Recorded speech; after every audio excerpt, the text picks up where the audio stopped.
हरि ओम। हम लोग श्री रामचरितमानस में अब लंका कांड देख रहे हैं। और इस लंका कांड में हम सभी जानते हैं कि भगवान राम और वानरों की सेना लंका पहुंचने वाली है। लंका में रावण से युद्ध होना है, तो सबकी तैयारी चल रही है। गोस्वामी जी हर कांड के जैसे आरंभ में सबसे पहले मंगलाचरण करते हैं, वैसे ही इस कांड के आरंभ में भी मंगलाचरण होता है। तो चलिए अब सबसे पहले षष्ठम सोपान के मंगलाचरण को देखते हैं। श्री गणेशाय नमः। श्री जानकी वल्लभो विजयते। श्री रामचरितमानस षष्ठ सोपान लंका कांड मंगलाचरण।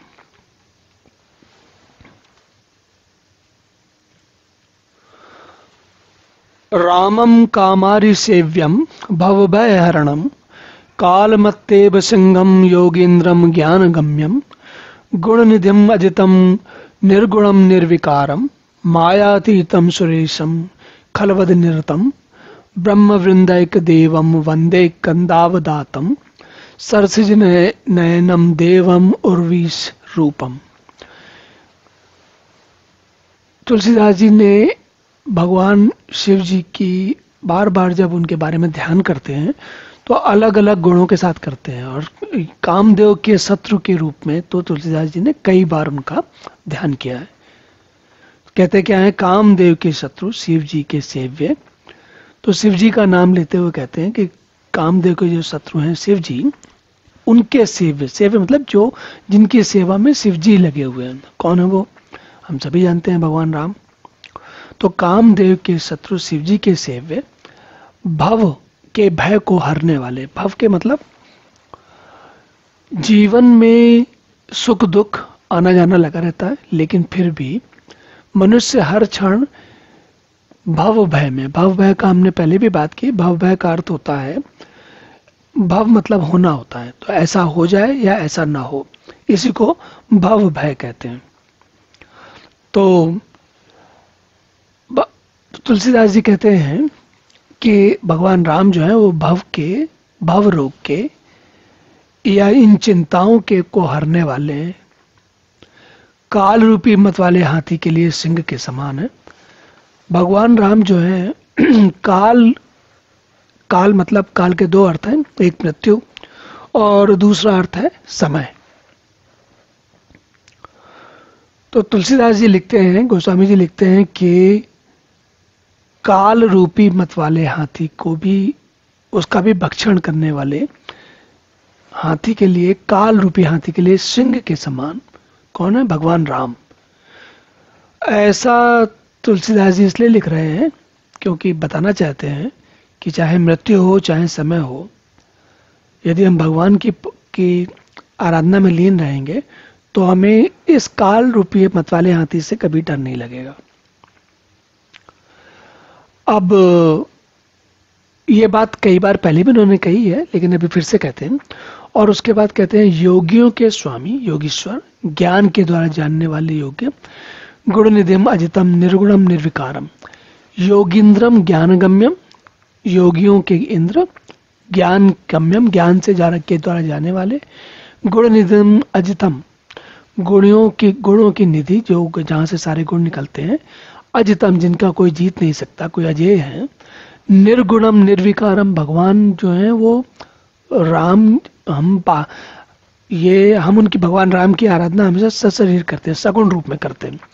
लेकिन भगवान राम वास्तव में कैसे हैं? वो निर्गुण रूप में हैं। तो कहते हैं निर्गुण निर्विकारम मायातीतम सुरेशम। जो भगवान है वो माया के अतीत है, मतलब माया से भी अधिक गहरे हैं, या यूं कहें कि माया भगवान राम को पार नहीं पा पाती, बल्कि माया भगवान राम के हाथ का खिलौना है। अब आप सोचेंगे कि माया है क्या चीज? तो माया क्या है? माया है हमारा अज्ञान।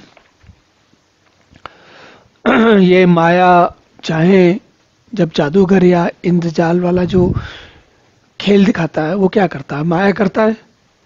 और उसकी माया में हमको लगता है कि कभी छोटी सी उसका किसी छोटे से डिब्बे से खरगोश निकल आता है, कभी पैसों की झड़ी लग जाती है, लेकिन हम जानते हैं कि वो माया है, क्योंकि अगर वास्तव में पैसे होते तो वो जादूगर को खेल दिखाने की आवश्यकता कहाँ थी। अब ये बात हम इसलिए कह रहे हैं क्योंकि माया केवल जादूगर की उस इंद्रजाल की बात नहीं होती। जीवन में सत्य बात को ना समझ के हम जीवन को कुछ और खोजते रहते हैं, और हम सभी जानते हैं क्या खोजते रहते हैं। कभी कोई धन खोज रहा है, कभी कोई सुख खोज रहा है, कभी कोई शांति से खोज रहा है, और कभी कोई सफलता खोज रहा है, कभी कोई नाम यश खोज रहा है। और ये सब जो हम खोजते रहते हैं यही माया है। क्यों? क्योंकि परमात्मा के लिए, राम के लिए ये सब खिलौना है। और अगर भगवान के आप भक्त, सच्चे भक्त हो जाएंगे तो आपके लिए भी जब हो जाएंगे, जहां आप उस स्थिति तक पहुंचेंगे तो आपको स्वयं समझ में आने लगेगा कि ये कैसे सब कुछ खिलौना है। पहले जरूर सुनने में ऐसा लगता है कि पता नहीं क्या बात कही जा रही है, और कोई लोग समझ सकते होंगे और हमारी समझ में नहीं आएगा इत्यादि, पर वास्तविकता में इतना कठिन है नहीं है।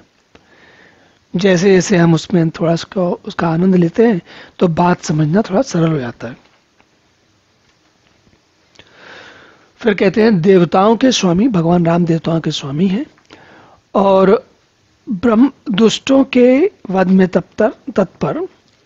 इस लंका कांड में तो भगवान जितने दुष्टों का संहार करने के लिए भगवान ने नर रूप में जन्म लिया है, उनका सबका संहार इसी में तो होने वाला है, इसी सोपान में, इसी अध्याय में, इसी कांड में तो होने वाला है।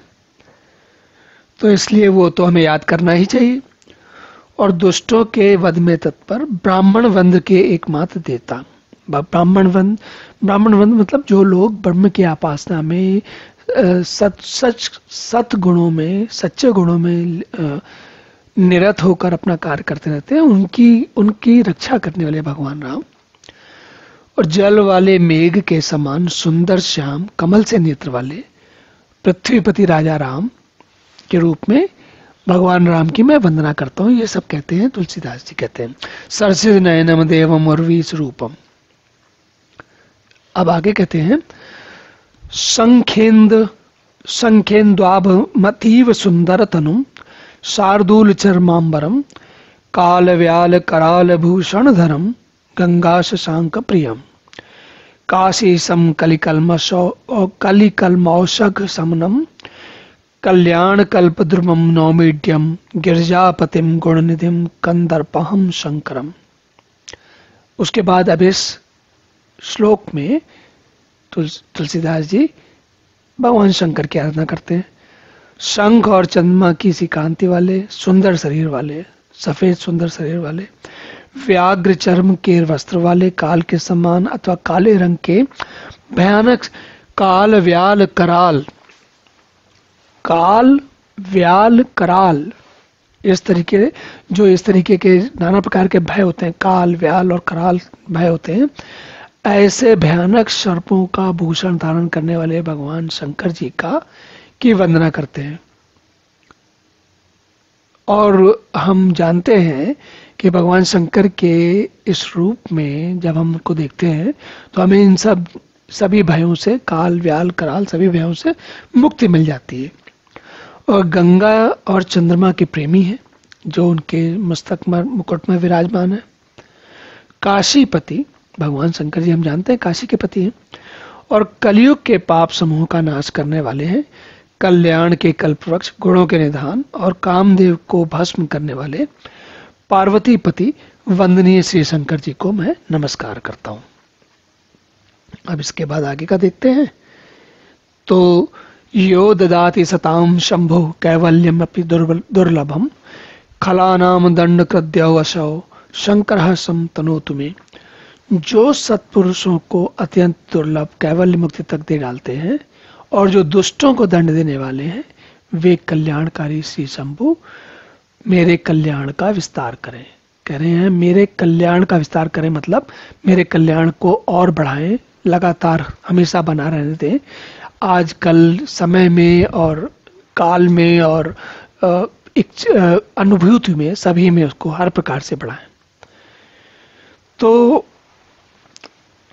जैसा कि हमने पिछले सत्रों में, पिछले सोपानों में भी देखा है, तुलसीदास जी हर बार भगवान के मंगलाचरण में बड़ी सुंदर आराधना करते हैं, और हर बार जो मंगलाचरण की आराधना होती है उसमें हर बार इस शुरुआत में सबसे आरंभ में श्लोक ही रहते हैं, उसके बाद से चौपाई, दोहा, सोरठा इत्यादि आरंभ होते हैं। तो चलिए अब यहीं विश्राम करते हैं, अगले सत्र में पुनः कथा का आरंभ करेंगे और आगे बढ़ेंगे। तब तक के लिए हरि ओम।